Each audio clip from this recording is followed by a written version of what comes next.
एक पक्षी था,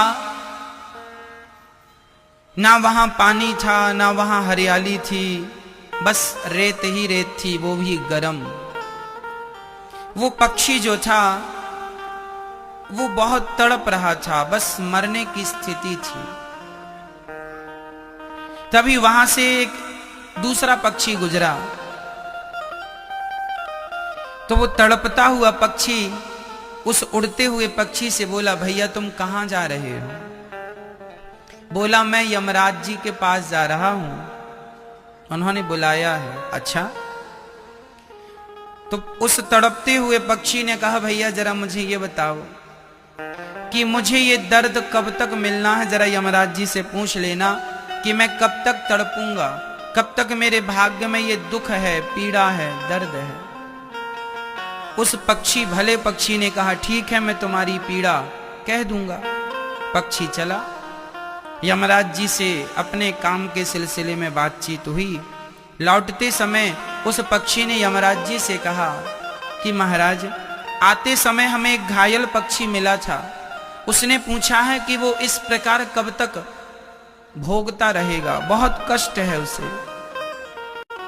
यमराज ने कहा, अभी 7 वर्षों तक उसे यूं ही भोगना पड़ेगा।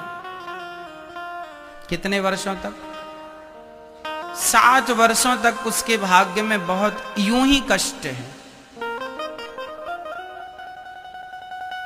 तो उस पक्षी, भले पक्षी ने कहा, यमराज जी कोई तो उपाय होगा इस दुख से बचने का, 7 साल बहुत होता है, कोई तो उपाय बताइए।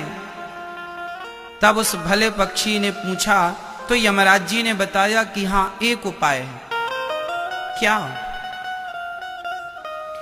बोले, तुम जाकर उस पक्षी से कह देना कि वो बस ये कहे कि हे विधाता तेरा बहुत बहुत धन्यवाद,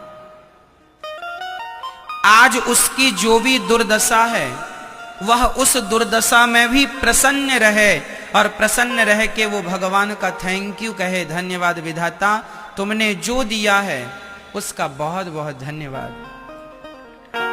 उस पक्षी ने कहा, ठीक है।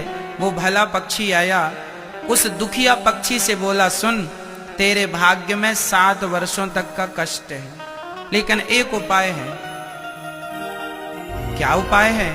बोले, तू हर हाल में प्रसन्न रहा कर और यही कहा करके, हे विधाता आपका बहुत बहुत धन्यवाद। ये कहकर वो भला पक्षी वहां से चलता बना।